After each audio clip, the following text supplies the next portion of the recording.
जी, अब हम अपने एक्साइटिंग स्टफ़ की तरफ बढ़ते हैं और उसके अंदर हम ये देखते हैं कि हम किस तरह स्ट्रीमलीट का इस्तेमाल करते हुए बड़ा ही आसानी के साथ अपने यूज़र फेसिंग व्यूज़ जो होते हैं सॉफ्टवेयर के, उनको बना सकते हैं। तो आप कोई भी फ़ोल्डर बना लें जिसके अंदर आपने अपने प्रोजेक्ट को बनाना है। तो जैसे मैंने यहाँ पर स्ट्रीमलीट ऐप का एक फ़ोल्डर बनाया हुआ है, तो उसको आपने क्या करना है, खाली फ़ोल्डर को आपने वीएस कोड के साथ ओपन करना है, ठीक है? तो राइट क्लिक करेंगे, ओपन विथ वीएस कोड करेंगे यहाँ से, ठीक है? ये यहाँ पर क्लिक करके यहाँ पर CMD लिखेंगे, हिट एंटर करेंगे और हिट एंटर करने के बाद इस तरह से आपके पास CMD ओपन हो जाएगा यहाँ पे, ठीक है? यहाँ पर आप लिखोगे कोड स्पेस डॉट, तो इसी डायरेक्टरी में जहाँ पे आपका CMD ओपन है वहाँ पे आपका VS कोड ओपन हो जाएगा। तो मैं इसको बंद कर देता हूँ।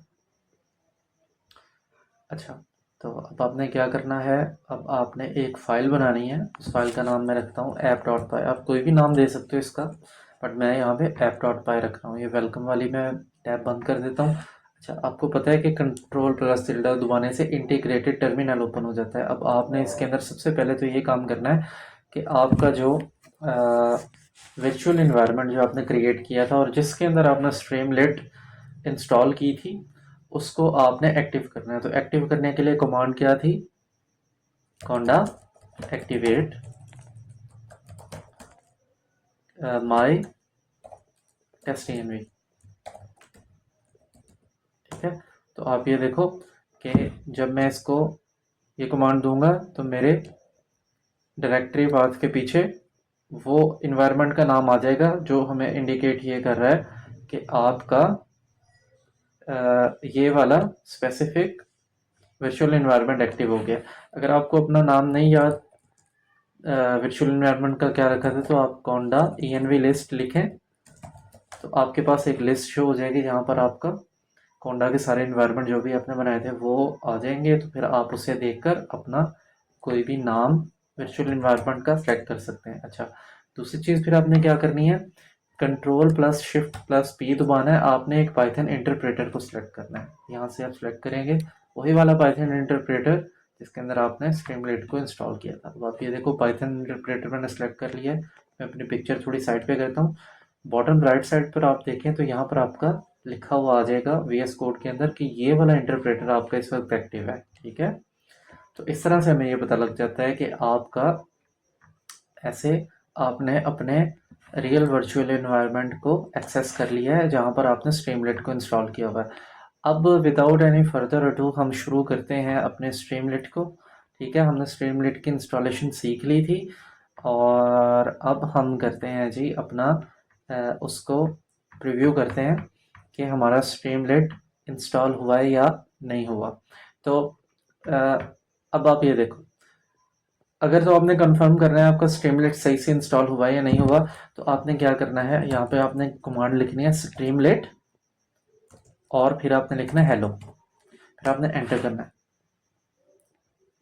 एंटर करने के बाद आपको कुछ इस तरह से यहाँ पे टर्मिनल पे ओपन हो जाएगा। अब आपने इसको कॉपी पेस्ट करना है, कॉपी करना है इसको यहाँ से और पेस्ट कर देना है अपने किसी भी उसके अंदर,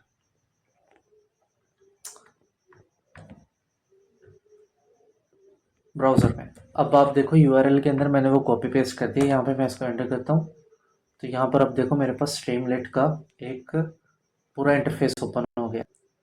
तो आपका जो भी डिफ़ॉल्ट ब्राउज़र होगा उसके ऊपर ऑटोमेटिकली जब आप स्ट्रीमलेट हेलो करोगे ना, तो ऑटोमेटिकली ओपन हो जाएगा। तो आपको ओपन करने की ज़रूरत नहीं होती है उसके ऊपर, ठीक है? तो इस तरह से आप टेस्ट कर सकते हो कि आपकी स्ट्रीमलेट सही से इंस्टॉल हुई है कि नहीं हुई। तो अगर वो वाला टर्मिनल आपके पास आ जाए जो मैंने आपको दिखाया था, ये वाला, तो इसका मतलब है कि आपके पास स्ट्रीमलेट सही से रन हो रही है। मैं अभी के लिए इसको डिलीट कर देता हूँ और दोबारा मैं ओपन करता हूँ। ये देखिए मैं अपने टर्मिनल के अंदर ही हूँ। अच्छा, फिर इसका दूसरा तरीका एक और भी है कि अगर वो आपकी स्ट्रीमलेट हेलो वर्क नहीं करी, तो आप इसको Python dash m Streamlit Streamlit hello, इस तरह से भी आप इसको रन कर सकते हो, ठीक है? इस कमांड के ज़रिए भी। लेकिन उम्मीद है वो चल जाएगी आपकी, अगर नहीं चली तो फिर इसको ट्राई करना आप। अच्छा जी, अब हम क्या करते हैं, हम अपने app.py में वापस आते हैं। तो अब हम ये करते हैं कि यहाँ पर हम कुछ बना कर देखते हैं। अच्छा, अब ये यहाँ पर एक कॉन्सेप्ट समझना ये ज़रूरी है कि अब देखो हमने एक एक्सटर्नल पैकेज इंस्टॉल किया है। यानी कि ये पैकेज हमने तो नहीं बनाया, हमने किसी का बना हुआ पैकेज इंस्टॉल किया है, ठीक है। तो जब हमने उसको अपने प्रोजेक्ट में उसका यूज़ करना है तो हम उसको इंपोर्ट करते हैं, ठीक है। इंपोर्ट का क्या मतलब होता है कि किसी जगह से कोई चीज़ अपनी जगह पर मंगवाना। एक्स इंपोर्ट का क्या मतलब होता है, किसी जगह से कोई चीज़ अपनी जगह पर मंगवाना, ठीक है। जिस तरह बिजनेस में भी इंपोर्ट और एक्सपोर्ट होता है, ठीक है, आपको पता है उसका।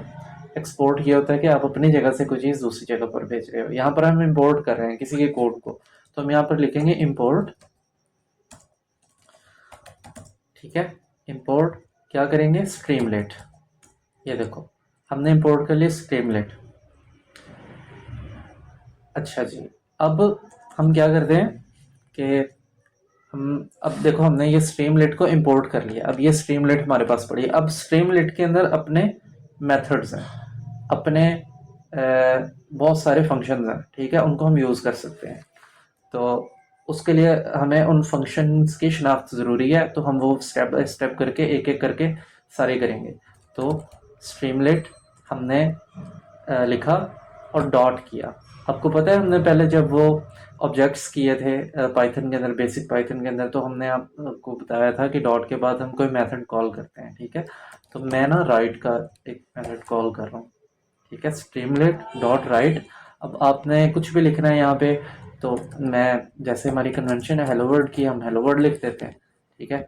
तो यहाँ पे मैंने हेलो वर्ल्ड लिखा और मैंने कंट्रोल एस करके इसको सेव कर दिया, ठीक है। मैंने इसको सेव कर दिया।